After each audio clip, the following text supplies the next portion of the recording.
Alright, so I got the multimeter out here, and I've been just poking around at different components to see what shows signs of life.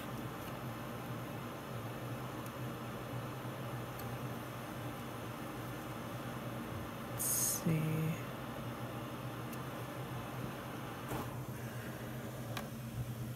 Looking for anything that could have gone bad. None of the capacitors look bad. I believe it could be this transformer. I believe it's a transformer. I'll get killed in the comments if it's not a transformer. Let us, let me put the thing here so that you don't have to look at the metal thing. Try to get in here to test this big red capacitor.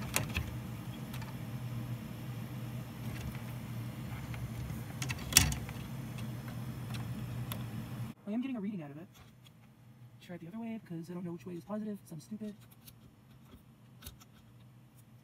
That's about the same thing. Well, that one works. I don't know what these white things are, so I'm going to test them. Yeah, they give readings.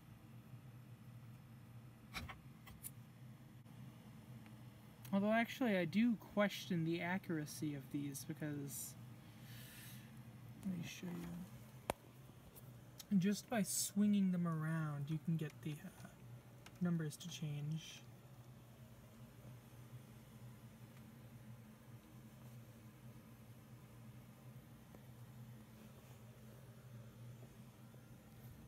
It's obviously not a good idea to run this while the thing is plugged in. At some point that might have to be done. And something I find interesting is back there you see the control board plugs into this right here, which is labeled to keyboard. Some numbers I can't read, but all of the buttons also have attachments right here. So presumably these boards were interchangeable with something else if the buttons also have attachments here. On a similar note, the sticker over here says it's from November of 1999 from Reynosa, Mexico.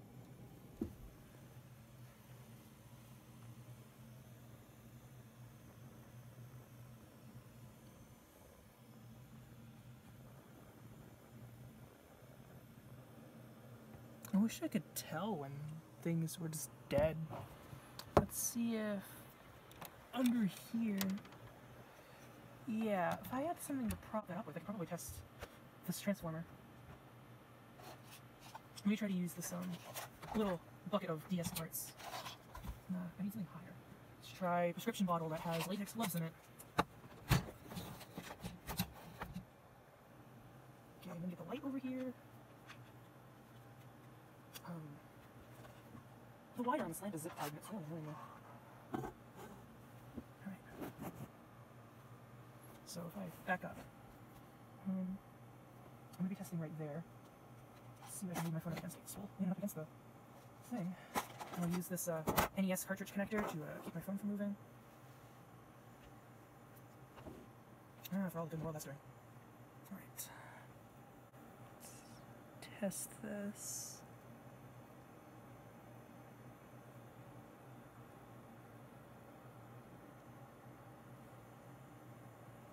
Well, it looks like this isn't dead, but I don't know where exactly I'm supposed to start testing it.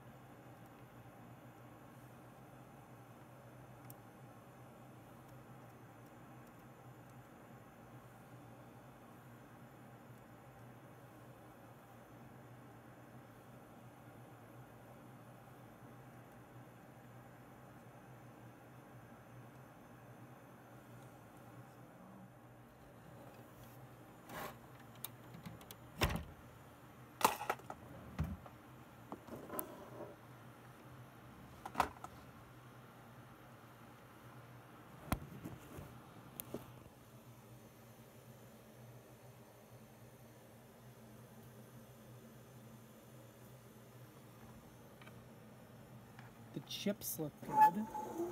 Not that I would expect the chips to die. It's the last thing I'd expect to die.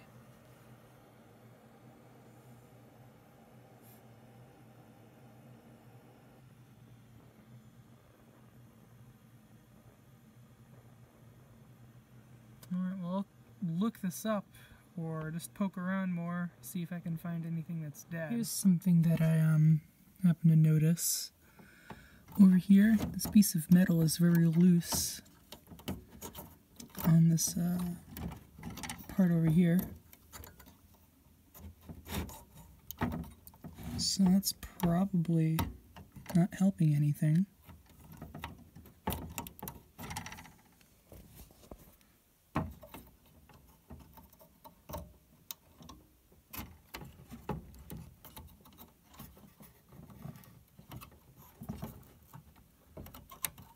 Although it doesn't really want to come off. Although because it's not attached to anything, it's really just a heat sink for that part. Which should be the most likely, in my opinion. Alright, so never mind, that entire thing was a waste of my effort.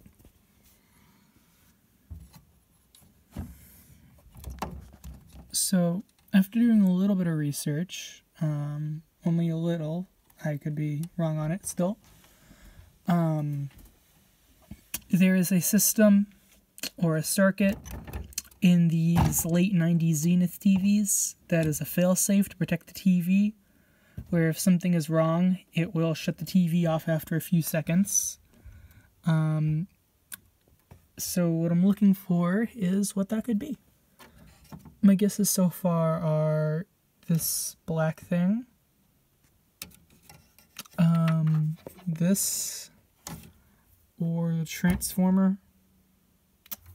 Either one of these white things. Maybe like this or this. And so those are what I'm going to be testing.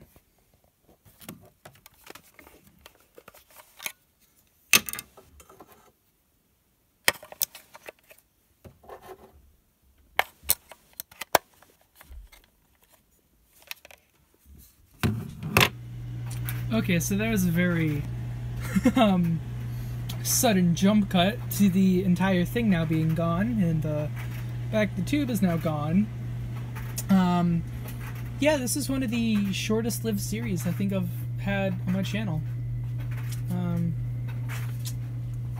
The board is up here, or the boards are up here rather, with everything taken off, because I was doing research and I stumbled across a video, which I'll have linked in the description, that basically said this exact TV and most of the same Zenith TVs from the model, or the time period rather, were crap.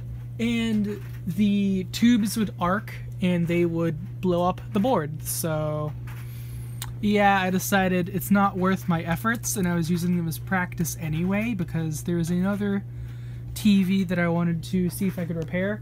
Unfortunately, it is also a Zenith, and it is also from the same time period, but I'm still going to try to repair that one anyway, because unlike this that I got for free, I spent good money on that, and it said that it worked, and it didn't work. So that one is gonna be a video for another day, and I'm actually gonna try to fix that one. But this one is going back together. It's going down to the dump, or the e-waste recycling center. I kind of want to go down there and see if they have a section where people can take stuff that was thrown away, because, you know, you see videos all the time where, like, people find just the best stuff for either, like, dirt cheap on eBay or, like, thrown away. And, you know, you just look at those things and you're like, oh, you got a Mac for $65. Oh, great, I can barely afford ramen noodles or something. But anyway, I'm going to be putting this back together. The only thing that's left in here still is the circuit board for the front buttons. I took the speakers out because I'm going to use those for something. Not sure what, but I just like having those spare parts. There we go.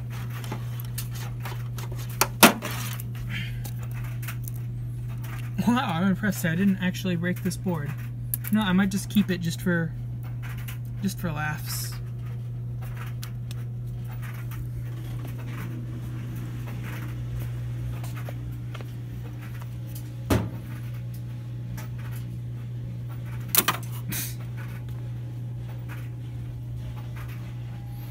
I'm also gonna keep this sticker sheet, which when I took it apart, I believed that this was an error from the factory, like they accidentally gave me these 2 extra stickers and it was stuck on here, but no, because in the video that I found, that I put in the description, it has the exact same thing.